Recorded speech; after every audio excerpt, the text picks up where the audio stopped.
BNP মনে করেছে যে সবকিছু আগের মতো থাকবে, শুধু যায় রাষ্ট্র ক্ষমতায় বসবে, তারা তপাস করিয়া ক্ষমতায় বসে রাষ্ট্রযন্ত্র দিয়ে গুন্ডামি থামাবে, আর সবকিছু ঠিক থাকবে, পুরা ফ্যাসিস্ট কাঠামো ঠিক থাকবে, শুধু ক্ষমতায় থাকা লোকগুলা বদলাবে।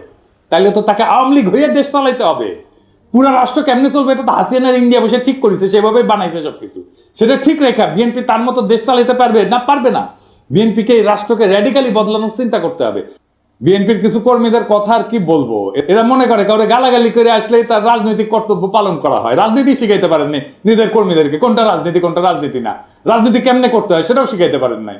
আমি মাঝে মাঝে কমেন্ট গুলো দেখি, আপনাদের দেখাই। এই ভিডিওটা আপনারা দেখেছেন না? তারেক রহমানের বিরুদ্ধে যত রকম অপপ্রচার আছে সেগুলো ডিবাঙ্ক করা হয়েছে, মানে সেগুলোর বিরুদ্ধে বলা হয়েছে এবং সেগুলো দেখানো হয়েছে যে এগুলো অপপ্রচার আমি করেছি। আমি সেখানে এসে বিএনপি কর্মী গালাইতেছে, সে ভিডিওটা দেখিনি, থাম্বনেল দেখিছে। ওরে কেউ বলছে বা নিজেই বুঝিছে পিনাকির ভিডিও যা যা বিএনপির বিরুদ্ধে আছে তার নিচে গালাগালি করে আসবে। ক্ষমতার ভিডিও কলে দেখবে না, ভিডিও দেখলে পিনাকি ডলার পাবে। তোমরা ভিডিও দেখলে ওই এত বড় লোক হবি যে হাইগার ডলারে পাচা মুসবি। ওই আইসা থাম্বনেল দেখিছে আর কপি পেস্ট মারিছে। এইগুলো হইতেছে বিএনপি সমস্যা। এইগুলা চলে হুজুগে। ওই যে হুইনা মুসলমান আছে না, এগুলো হুইনা বিএনপি, আর এদেরকেই বিএনপি কন্ট্রোল করতে পারতেছে না।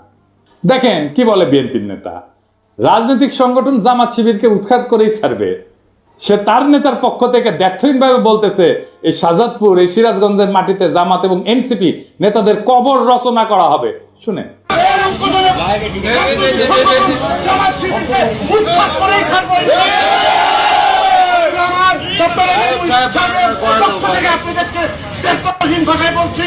এই শাহজাদপুর, এই সিরাজগঞ্জ বাংলার মাটিতে জামাত এবং এনসিপি নেতাদেরকে কবর রচনা করা হবে।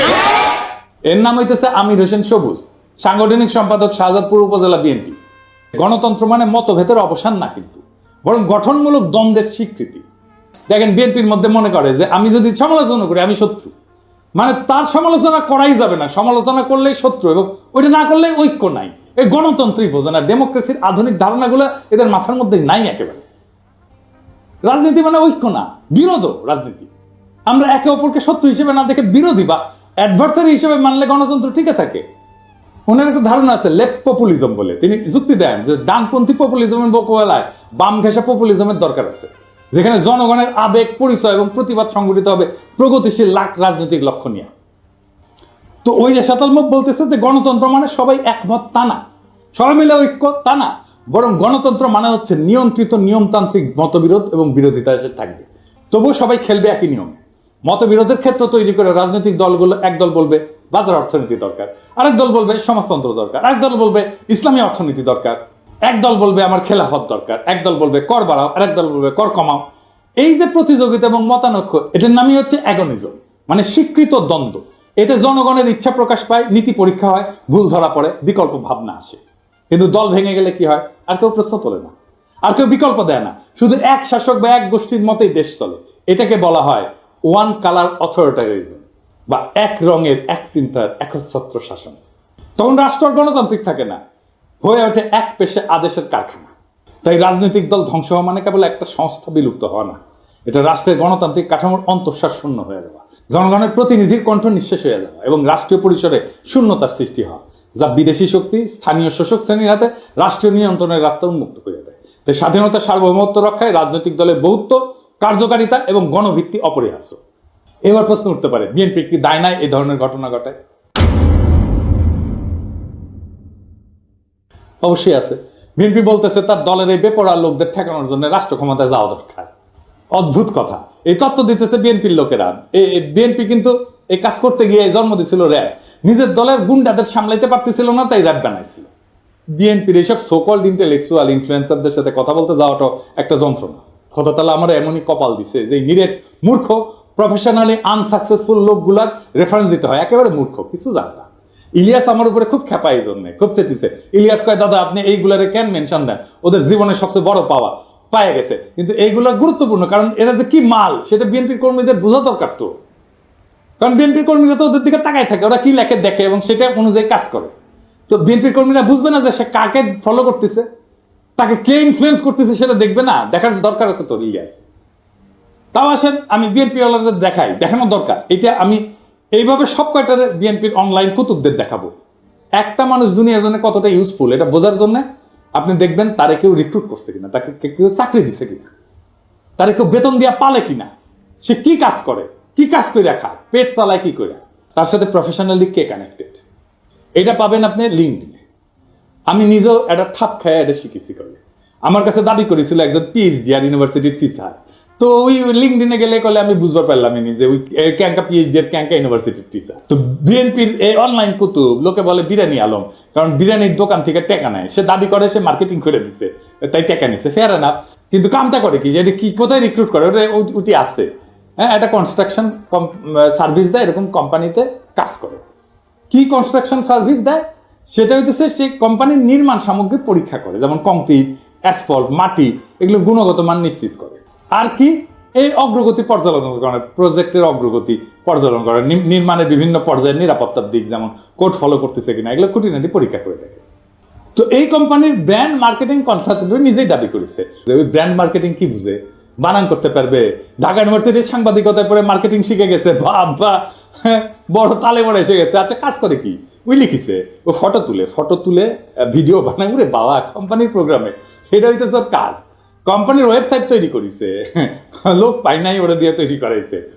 কোম্পানির আইটি সাপোর্ট দেয়, অ্যাডমিন সাপোর্ট দেয়, জিমেল সুইট দেয়া মেল ম্যানেজমেন্ট করে।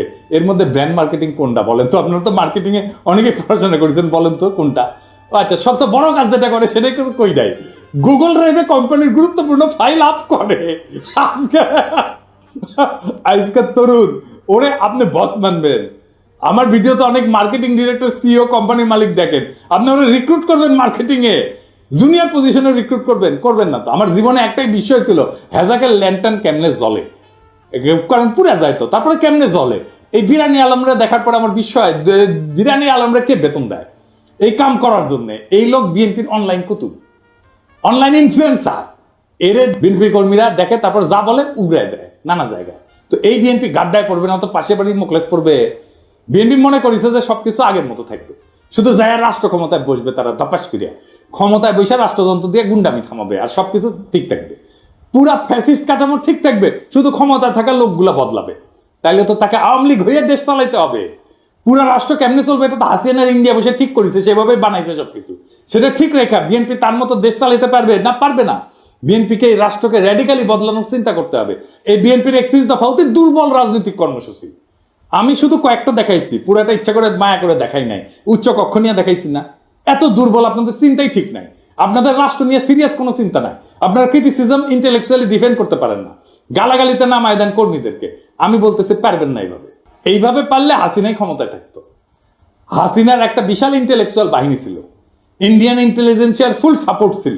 আপনার কিছু নাই, বাস্তবিকই কিছু নাই, দেখাই দিলাম হাতে নাতে। আপনাদের রাষ্ট্রচিন্তকদের আমার সাথে ডিবেটে বসাই দিয়েন, 5 মিনিটে রণে ভঙ্গে দিবে, টিকতেই পারবে না কোনো আলোচনা। এটা অহংকার না, এটা রিয়েলিটি। মেনে নেন এই রিয়েলিটি।